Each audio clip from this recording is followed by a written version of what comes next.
দিচ্ছে, মানুষকে লালুপাপ দেখাচ্ছে, দেখো আমি তোমার জন্য সব করছি, সবই কিছু করছি, কিন্তু ভোট অলরেডি মমতা ব্যানার্জির কাছ থেকে চলে গেছে। কি হিন্দু ভোট কি মুসলিম ভোট, সংখ্যালঘু ভোট ভাগ হয়ে যাচ্ছে। এদিকে হিন্দু ভোটারটা একদিকে হচ্ছে, সেটাই সবচেয়ে ভীতির কারণ মমতা ব্যানার্জি। ওনার নিজস্ব জালি ভোটার গুলো সব বাতিল হয়ে গেল। পিএম বলতো যে পুলিশ তুমি উর্দি ছাড়ো, তৃণমূলের ঝান্ডা ধরো। রাজীব কুমার সেটাই প্রমাণ হয়ে গেল, কিন্তু যে সত্যি তাই, পুলিশ উর্দি ছাড়লো এবং তৃণমূলের ঝান্ডা ধরলো। সুপ্রিম কোর্টে রাজ্য অভিযোগ করছে এসআইআর এর কাজে বিচারকদের প্রশিক্ষণ দিচ্ছে নির্বাচন কমিশন। রাজ্য এটা নিয়ে অভিযোগ করছে, কি বলবেন? দেখুন, রাজ্য সরকার যা বলছে যা করছে সেটা পুরোপুরি নিজেদের পরাজয়ের ভয় থেকে করছে। যে তারা জানে আমাদের জেতার এখন সংশয় হয়ে গেছে, সংখ্যালঘু ভোট 2-3 ভাগে ভাগ হয়ে যাচ্ছে এবং বিজেপির ভোট একদিকেই চলে যাচ্ছে। এর ফলেই তৃণমূল সরকার তথা মমতা ব্যানার্জি প্রচন্ডভাবে ভীত সন্ত্রস্ত হয়ে আছে। তিনি অভিযোগ করছেন কেন বিচারকদের প্রশিক্ষণ দেবে নির্বাচন কমিশন, ও আদালত অভিযোগ করছে যে সমস্যা কোথায়? দেখুন, আদালতে উনি যাচ্ছে কেন, যাওয়ার পিছনে কারণ একটাই, যে দেখো তোমাদের জন্য কিন্তু আমি লড়ছি। কিন্তু আদালতে তো বারবার ধাক্কা খাচ্ছে। যখন সুপ্রিম কোর্ট অর্ডার দিচ্ছে যে এই বিচারকরা এইভাবে এইভাবে এইভাবে এটাকে সমাধান করবে, সেখানে আমরা মানুষ সাধারণ নাগরিক হয়ে এটার বিরোধিতা করতে পারি না। সুতরাং মমতা ব্যানার্জি যা করছেন সেটা মানুষের কাছে একটা ললিপপ হিসাবে দেখা দিচ্ছে, মানুষকে লালুপাপ দেখাচ্ছে, দেখো আমি তোমার জন্য সব করছি, সবই কিছু করছি, কিন্তু ভোট অলরেডি মমতা ব্যানার্জির কাছ থেকে চলে গেছে। কি হিন্দু ভোট কি মুসলিম ভোট। এই যে আমার বিবেক গুপ্তার এই এলাকাটায় 12,000 ভোটে জিতেছে, সেখানে 16,000 ফলস ভোটার।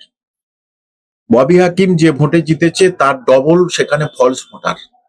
তাহলে এগুলো এরা বুঝতে পারছে যে কোনোভাবেই কিন্তু এখানে তাদের উতরানো কষ্টকর। প্রায় 70টা কেন্দ্রে বিধানসভায় বিজেপি 500 থেকে এই 5,000 ভোটে পিছিয়ে ছিল। তাহলে এখন সেগুলো বিজেপির দখলে চলে যাচ্ছে একদম নিশ্চিত। আর তৃণমূলের সংখ্যালঘু ভোট 3 ভাগে ভাগ হয়ে যাচ্ছে। সিপিএম এর এই কংগ্রেসের দিকে যাচ্ছে, সিপিএম এবং নওশাদ সিদ্দিকীর দিকে যাচ্ছে, হুমায়ুন কবিরের দিকে যাচ্ছে, কংগ্রেসের দিকে যাচ্ছে। সুতরাং সংখ্যালঘু ভোট ভাগ হয়ে যাচ্ছে। এদিকে হিন্দু ভোটারটা একদিকে হচ্ছে, সেটাই সবচেয়ে ভীতির কারণ মমতা ব্যানার্জি। দুবার সুপ্রিম কোর্ট দেখেছে যে না, এর উপরে আমরা হস্তক্ষেপ করার কোনো প্রশ্নই ওঠে না। যে জালি ভোটারদের বাদ দেয়া হয়েছে, কি অসুবিধা হয়েছে? হ্যাঁ, কিছু কিছু ক্ষেত্রে দেখা গেছে যে অনেকের নামের একটু বিভ্রাট হয়েছে, স্বাভাবিক ক্ষেত্রে সেটা অনেকের ঠিক হয়ে গেছে। আবার অনেকের হিয়ারিং হবে, সেই হিয়ারিং এ ঠিক হয়ে যাবে, অসুবিধা কিছু নেই। তাহলে ওনার পিছনে ওনার কারণ হচ্ছে ওটাই যে ওনার নিজস্ব জালি ভোটার গুলো সব বাতিল হয়ে গেল। তিনি নিজেই বলছেন 1,20,00,000 ভোটার বাদ দিতে পারেন। হ্যাঁ, সে কি করে বলে? হিসেবটা কি করে দিচ্ছেন বলুন তো উনি? হ্যাঁ, উনি কি করে দিচ্ছেন? জ্যোতিষী নাকি যে এত কোটি ভোটার আছে? তার মানে কি সব জায়গায় সব 294টা কনস্টিটুয়েন্সিতে ভেবেছে যে এই কনস্টিটুয়েন্সি এতগুলো আমার সব ফলস ভোটার আছে, সেই ফলস ভোটার হিসেব করে ভাবছে এইরকম ধরনের। কেউ কোনদিন বলতে পারে এরকম সংখ্যা দিয়ে? বলতে পারে প্রায় 1 কোটি, হ্যাঁ প্রায় 1 কোটি এরকম বলতে পারে, কিন্তু একেবারে নির্দিষ্ট করে বলছে কিভাবে?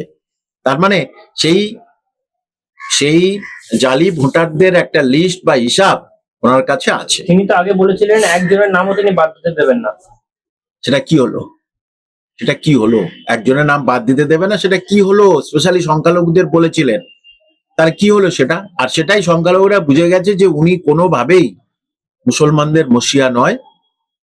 উনি স্বার্থ যখন আসে, স্বার্থ যখন আসে তখন উনি হিজাব পরে আর ওই ইফতারিতে যায়, কিন্তু ওনার স্বার্থ ফুরিয়ে গেলে ছোট্ট তমান্নার মতো বাচ্চাকে খুন করতে তারা উনি দ্বিধাবোধ করেন। অগ্নিকন্যা বলে তৃণমূল।